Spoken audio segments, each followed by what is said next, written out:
কণ্ঠটা বাহির করতে হবে কার জন্য? আল্লাহর জন্য, নবীর জন্য, ইসলামের জন্য, কোরআনের জন্য। কথা বলে ঠিক হবে ঠিক?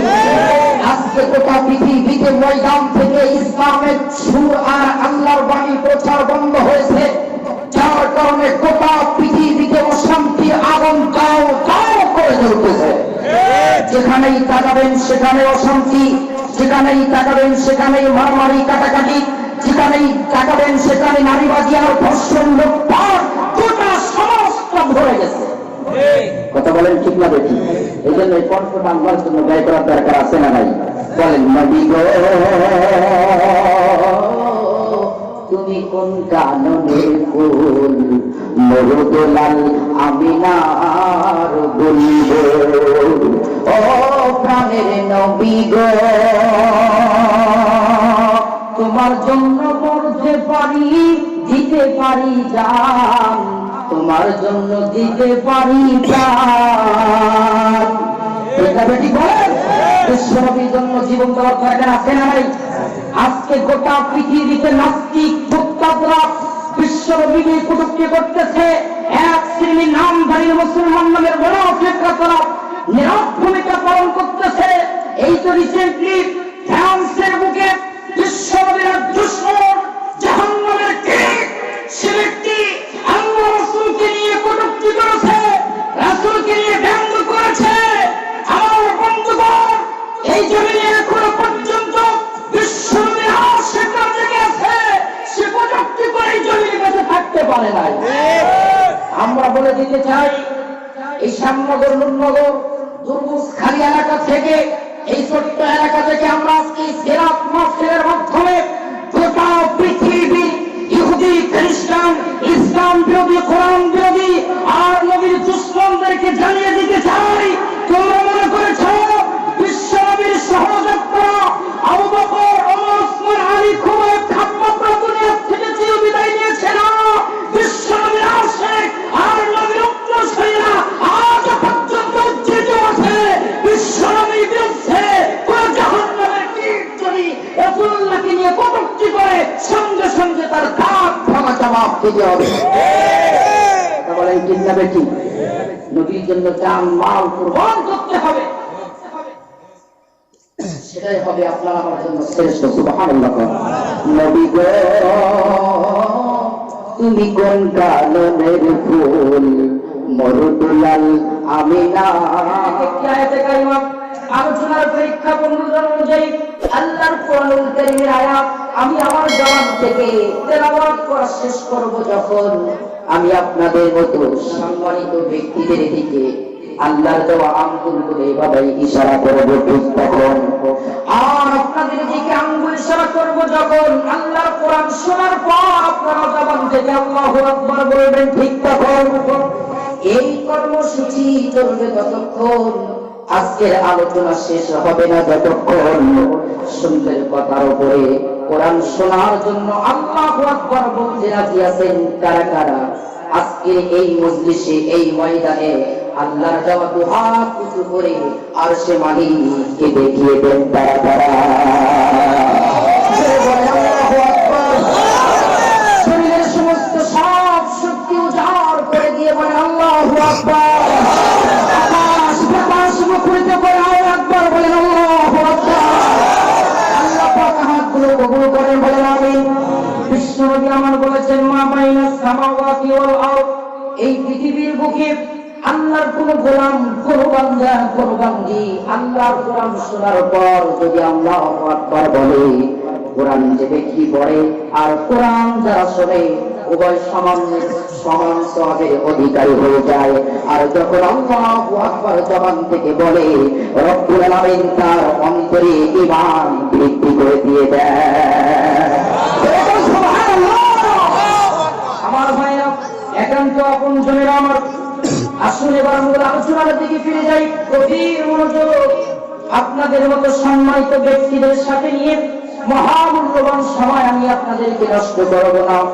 অল্প সময়ে স্বল্প কথার মাধ্যমে বিশ্বনবীর সিরাত নিয়ে আজকে আলোচনা হবে ইনশাআল্লাহ।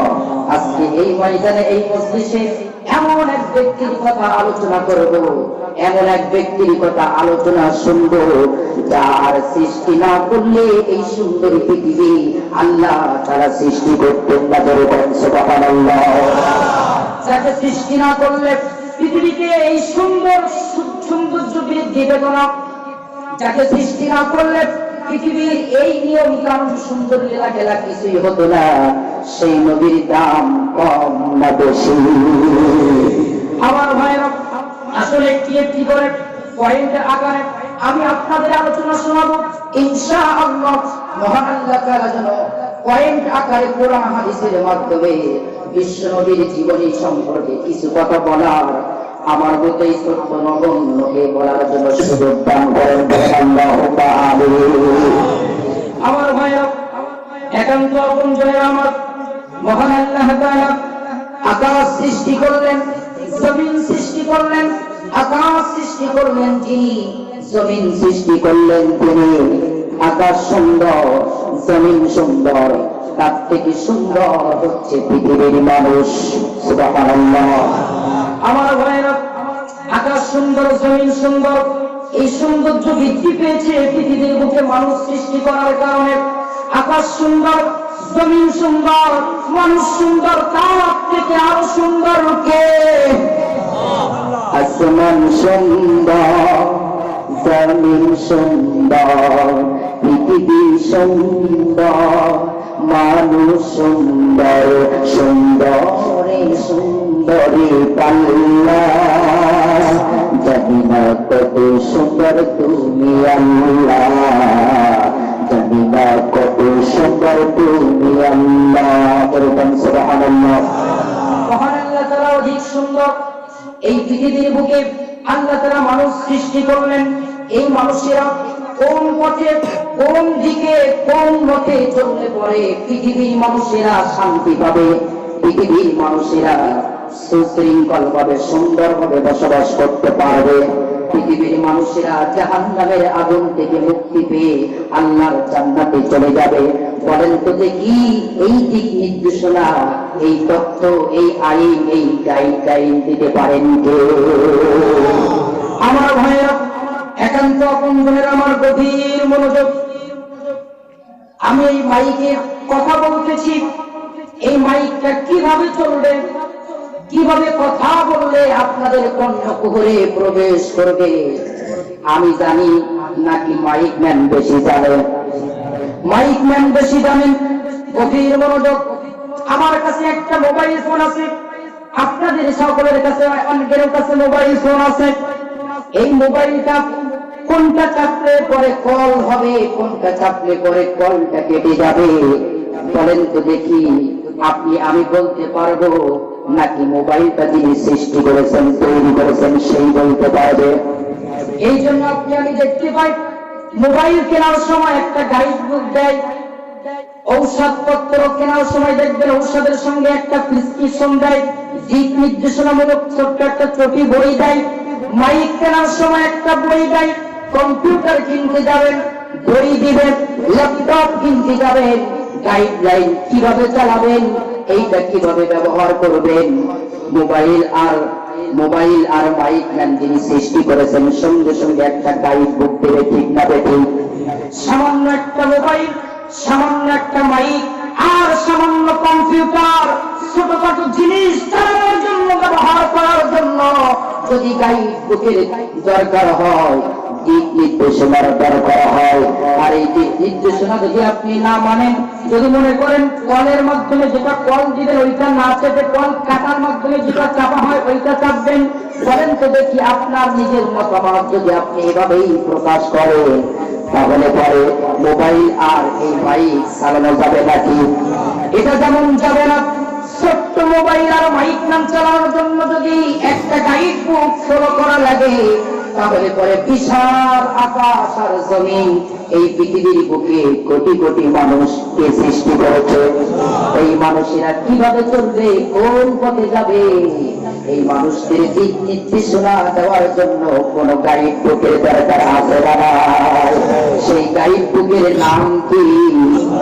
উদাহরণ দেই আমার ভাইরা, মনে করেন একটা নদী, পৃথিবী নামক নদী। ওই নদীতে একটা নৌকা আছে। এই নৌকাটা কিভাবে যাবে, কিভাবে চলবে, নৌকাটা চালানোর জন্য একটা মাঝির প্রয়োজন হয়। মাঝির সঙ্গে সঙ্গে একটা হালের দরকার আছে না নাই? কি বলেন এটাকে? হাল। একটা হালের দরকার আছে। পৃথিবী নামক নদী, আর পৃথিবী নামক নদী, আর এই নদীর উপরে মানুষ নামক নৌকা।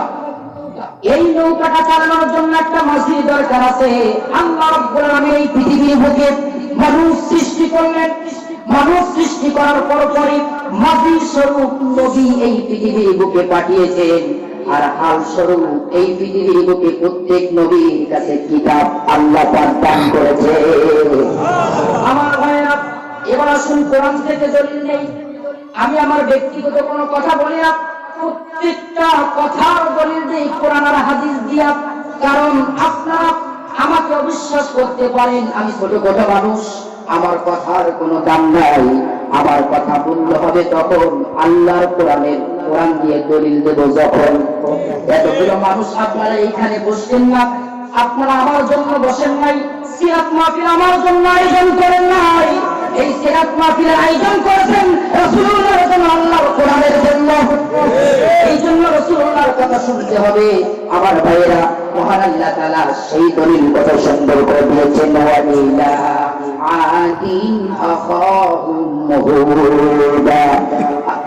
আমি হুদা আলাইহিস সালামকে আদ জাতির জন্য প্রেরণ করলাম। ওয়াইলা সামুদা আখাহুম শুআইবা। আমি শুআইব আলাইহিস সালামকে মাদিয়ানবাসীর জন্য প্রেরণ করলাম। ওয়াইলা মাদিয়ানা আখাহুম শুআইবা। এভাবে করে প্রত্যেক নবীকে আমি প্রত্যেক কওমের জন্য পাঠাইলাম। তারা দিনের দাওয়াত দিয়েছেন। এবার আপনার আমার নবী, তিনি কি কোনো কওমের নবী নাকি? তিনি কি কোনো গোত্রের নবী নাকি? তিনি কেমন নবী? মহান আল্লাহ তাআলা তার ব্যাপারে পবিত্র কোরআনুল কারীমে ইরশাদ করেছেন, বলিয়া আইয়ুহান নাসু ইন্নী রাসূলুল্লাহি ইলাইকুম জামিআ। নবী হে, আমি আপনাকে প্রেরণ করেছি এখান থেকে শুরু করে কিয়ামতের আগ পর্যন্ত যত মানবকুল পৃথিবীর বুকে আসবে, আমি আপনাকে কোনো কওমের জন্য, গোত্রের জন্য, মক্কা আর মদিনাবাসীর জন্য নয়, তামাম পৃথিবীর মানুষদের জন্য আমি আপনাকে পাঠিয়ে দিয়েছি।